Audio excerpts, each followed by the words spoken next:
Everyone, thanks for checking out my video here about the NASM CPT exam. I just passed my exam today, so I'm so excited.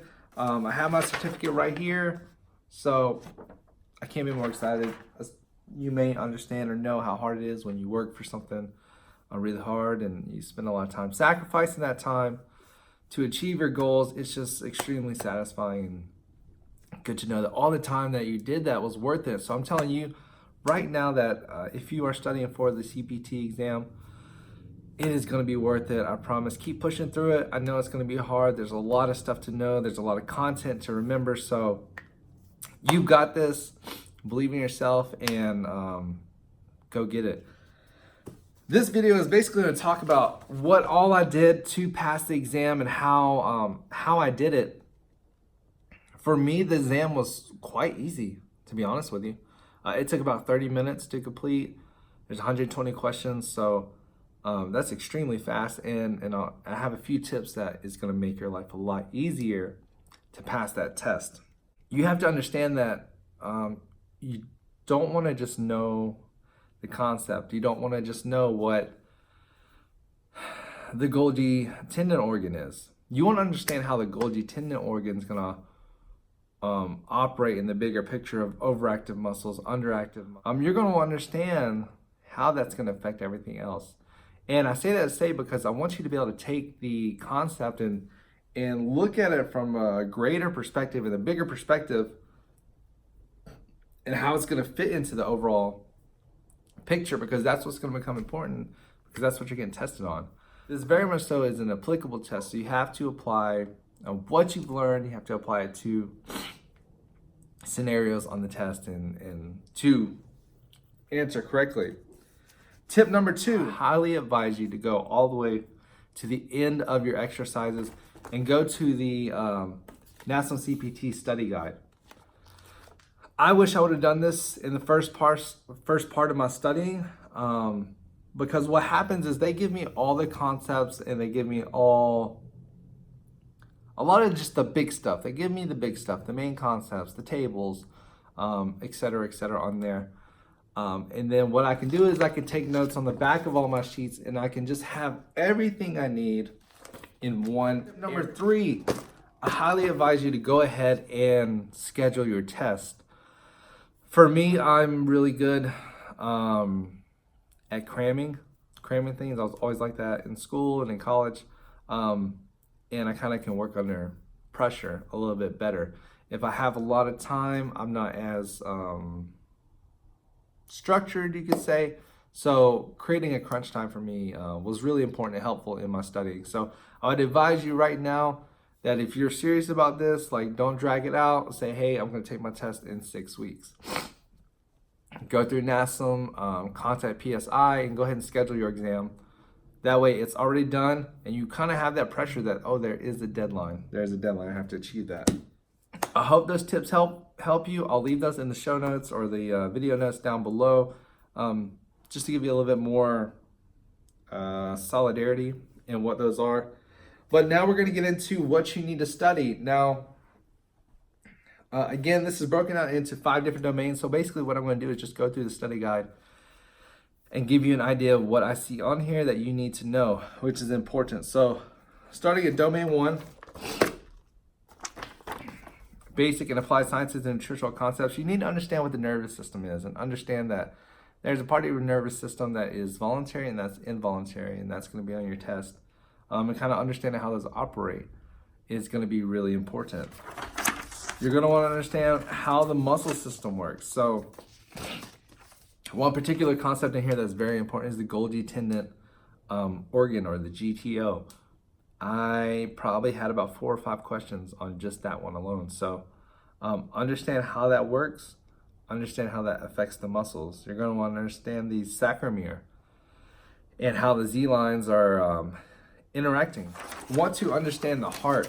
There were a lot of questions on the heart, probably 3 or 4, maybe 5 questions. So take a lot of time to understand how the heart operates, because there's a lot of things involved with the heart. You have arteries, you have ventricles, you have heart rate, you have stroke volume, you have cardiac output. All those things are important to understand basically how your heart's going to pump, how much blood's going to be pumping. And, you know, that's important because your heart rate basically is going to determine what type of intensity you're going to be working at, and creating programs for people and understanding where certain people are going to be, whether they're going to be at the like a zone 1, zone 2, or zone 3. That's going to be real important. So spend a considerable amount of time understanding the heart. There's a lot of videos on there. You can go to Khan Academy. They have a whole bunch of videos on the heart, how it works. And that's the thing too about this test. There are a lot of other materials out there that cover a lot of things like this. A lot of concepts in your book that if you just aren't getting it from the lecture videos and you're not getting it from the book, go on YouTube and look it up. I've watched plenty of Khan Academy videos to understand muscle fibers and type 1 slow twitch fibers and stuff like that. So go find you a whole bunch of YouTube videos that really can nail onto some of these things you're going to be looking at. Understand the energy systems. So to see on this table right here, understand what ATP to PC means, understand what glycolysis is an oxidative system, because that's going to kind of translate to, again, what type of workouts you're going to be doing and what type of workouts you're going to be creating for people. So that is on the skeletal muscle. Skeletal muscle acts as a lever system for our muscles. And so there were probably 2 questions on there that I had from that. Very, very important. Anatomic locations. You're going to want to know that because anatomic locations is basically personal trainer jargon. So there are going to be questions that are going to be speaking with this jargon. Is this muscle, you know, where is this muscle located in relation to this muscle? Is it inferior? Is it superior? Is it distal? Is it proximal? Is it medial? Is it contralateral? You're going to want to understand that because when you're looking at a client, you're going to want to be able to identify the difference between an anterior deltoid and a posterior deltoid, and you know how that's going to work. Posterior tibialis, anterior tibialis. That's important. Another extremely important thing is you need to understand the planes of motion, understand the difference between a frontal, a sagittal, and a transverse motion, and understand what exercises operate in those planes of motion. So a frontal, you may think it's looking this way, frontal, but it's not. A frontal is actually if you were to cut your body in half. So a lateral raise is going to be in the frontal plane. A bicep curl is going to be in the sagittal. So it's important that you understand those because there are a lot of questions that are phrased with that. Joint motions. You're going to really need to understand joint motions because, again, it's a lot of jargon or language that's going to be used on your question. So you're going to want to understand because these terminologies in the joint motions is basically describing what position and what direction something is pointing in. So that's very important. Spend a lot of time on that. Understanding the difference between foundational muscle action spectrums. Understand what a concentric, eccentric, and isometric movement is. Link tension relationships, you need to understand that. Force couple relationships, you need to understand that. Davies's law, and autogenic inhibition and reciprocal inhibition and alternate reciprocal inhibition. Those are all important as well. Okay, so the OPT model, this is very important for you to understand because this is the core and basically the whole essential of what this certification is about is understanding and giving you a platform or a template per se as to where you're going to be able to fit people into a program and how you're going to create a program for them. So understand the OPT model and understand the OPT model in different training systems. You have flexibility, you have resistance, you have reactive training, balance training. So you're going to want to understand how this is going to relate to all of them because basically you're going to get questions that are going to say, well, this person is looking to obtain this and this is their condition. Where would they fit? Or what type of program would you create? Or basically it will say that this person has done this exercise and they'll either progress or regress, and what would that exercise be? So that's extremely, extremely important. Can't be stressed enough. And that's pretty much it. So domain 1 done.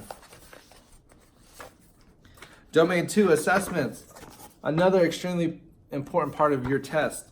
So the main things is you're going to want to understand what the push assessment is, the pull assessment is, and the overhead press, or not the overhead press, the overhead squat assessment is going to be.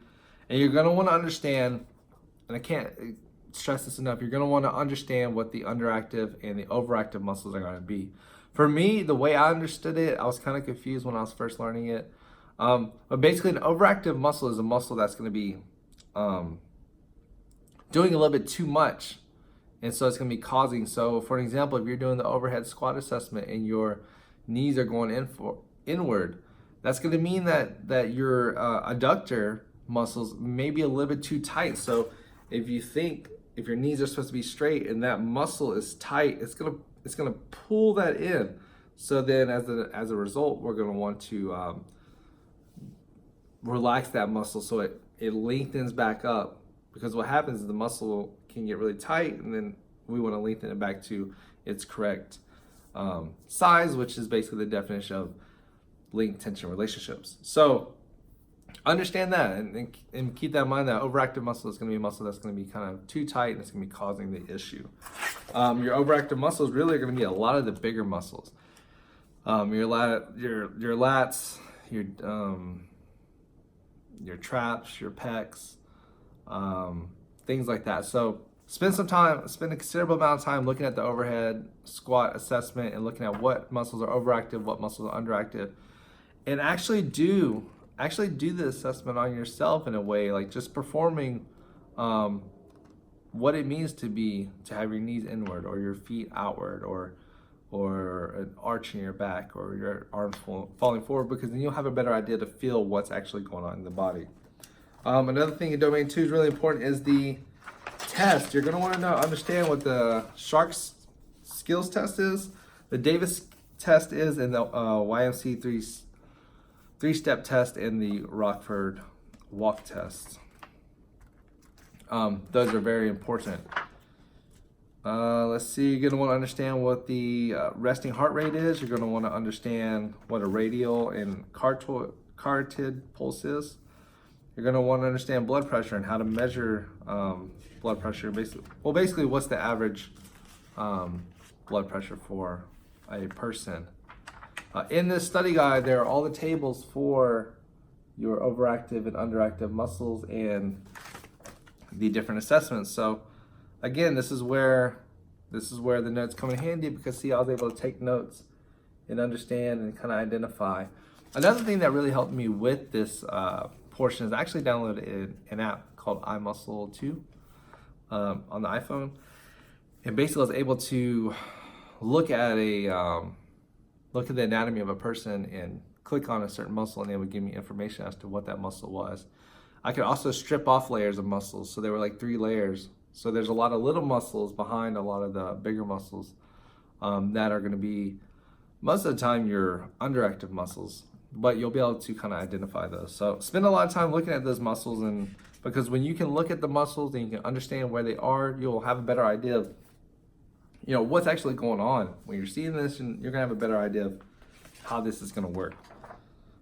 So that's important. You're gonna want to understand one thing that's, oh yes, it's on here. You're gonna want to understand the 4 sites for the Durham-Wormsley formula. So basically, there were 2 questions about this formula, and I didn't catch it when I was reading through the book and taking notes. So that's important. It's basically a skin fold measurements, and so you're going to want to know where you're going to take those measurements at. And I also found in this test, there are some questions that actually repeat themselves, and they may they'll be the very similar concept, but they just may phrase them differently. So look out for that, because that can be a win-win for you, because any question you can get right is a good question. So understand that the different tests, kinetic chain, and what you're looking at on a client, what points you're looking at to assess these different areas to get a better idea.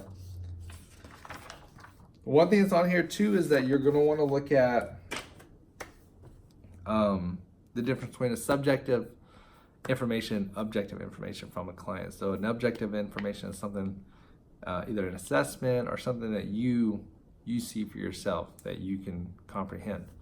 A subjective information is basically what the client's going to tell you. They'll either talk to you about your medical history, they'll either talk to you about their lifestyle, behavior. So there were probably two questions on that. Getting in domain 3. There were a lot of questions on here about domain 3.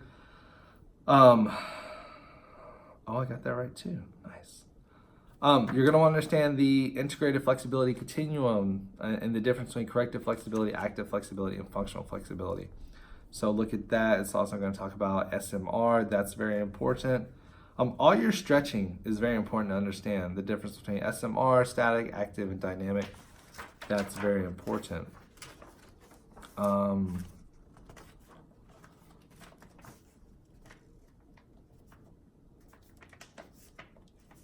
I got that question wrong. Okay. You're going to want to understand the key concepts of resistant training. You're going to want to know the difference between single sets, multi-sets, pyramids, supersets, drop sets, circuit training, peripheral heart action, split routines, vertical loading, and horizontal loading. Oh, I got that right too.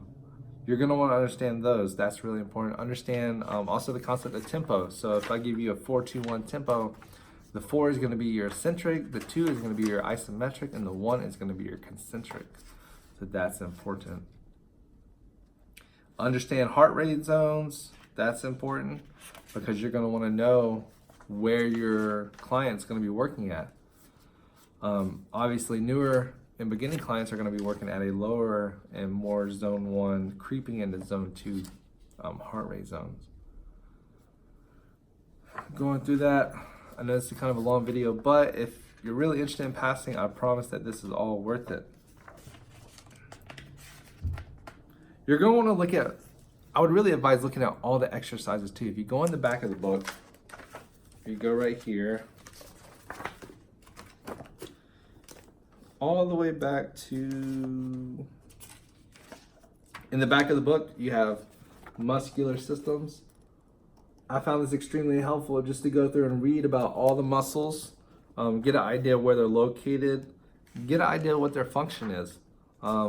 Because that gave me, I feel like that really gave me an edge to understand. For an example, a lot of times in your questions, a lot of these questions are going to come down to a 50-50 situation. So there are going to be two obvious things that are not even going to be close to an answer. So maybe they're talking about an issue that's going on in the lower body, and then they give you two muscles that are in the upper body. Well, then you can obviously slice those out, and then you just have a 50-50 chance there. So I remember a question that had to do with the legs, and then the serratus anterior was a answer, and I thought that was that at first, and then I thought about what that actually was, and I went back and changed my answer, which I believe now was the right answer. And if you pass, they don't give you a score. I wish they did. But work with me here. I'm almost there. Yes, so I would go through in Appendix A and go through and look at all the different type of stretches and all the different exercises, because you're going to want to be familiar with what those exercises are, because they're going to use these concepts, these stretches and these exercises in the verbiage of the questions and the answers. So you're going to want to, have a good idea of what they're talking about. So I would go through and review all of these. I would want to understand what's a side medicine ball oblique throw? What are ice skaters? What are box jumps with stabilization? What are box ups and box downs? All that's important. So that is domain 3. Let's see what else is in here. You're going to want to understand the general adaptation syndrome. So you're going to want to know the difference between alarm reaction, resistance development, and exhaustion. There were 2 questions on there about that.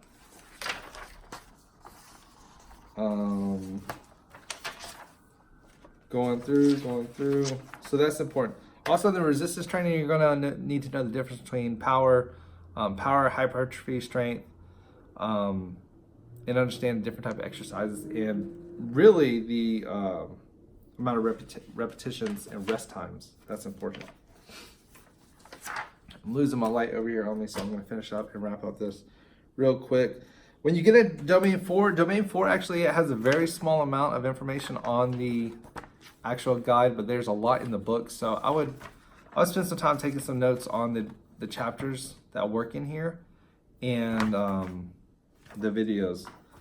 Domain 5, there's not as much about this. There are 15 questions on the test that are basically just research questions, and there were like 2 or 3 of them that I thought were kind of weird and that I didn't understand. But a lot of the questions that are going to be related here are going to be basically related to the trainer to client relationship. So type of questions that the trainer would ask the client. I know that reflecting statements was on there. Close-end statements were on there. SMART, understanding the SMART concept, that was on there.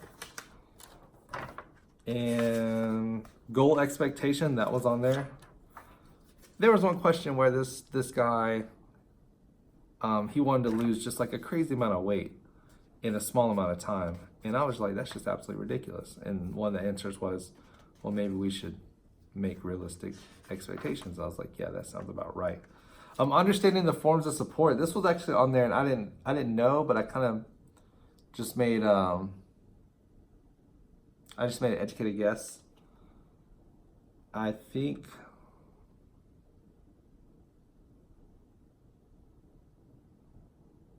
I got that one wrong, but that's okay. Also, you're going to want to understand the 4 P's of success in marketing. So that is, there's actually 6 domains. Wow, I didn't even know that. So go through that, the 4 P's of marketing. All right, guys, that's a big sum total of everything you need to know for the test. Now I'm going to give you the golden nugget of how I passed my test so fast. And if you're ready, drum roll, please. Take the practice test. I would advise you to take the practice test 1 week before your exam, and then take the practice test the night of exam. Go over all your answers, because probably 65% of the questions on the exam were from the practice exam. I mean, verbatim from the practice exam. So I was able to just fly through those because I went over them last night.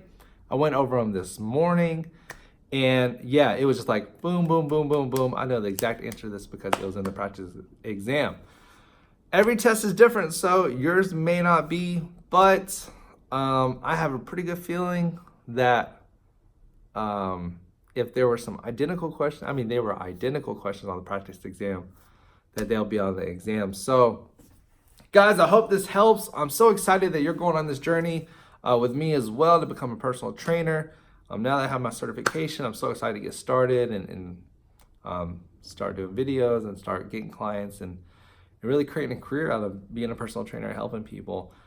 The main thing I'm passionate about is helping people in all areas of wellness. So physical fitness is definitely one that I'm very much so interested in. So good luck to you. I believe in you, and you can do this. Study hard. Give it all you got, and I promise you will pass. Take that practice exam the night before, and you'll be good to go. All right, guys, that's all I have for this video. If you like this video, go ahead and subscribe. Go ahead and share it with a friend if you want to, or if you know anybody who else is going to take the NASM CPT exam, share it with them. I'm hoping to provide some more videos and especially start doing a workout series. I personally need to lose a little bit of weight that I've packed on over the Christmas holidays. So that's it for this, guys. I hope you'll have a great day. I hope you pass. And if you do pass, please comment down below and let me know. I want to congratulate you and just celebrate with you and taking this journey as well with me. So hope you have a great day. All right, guys, I'm out. Thank you.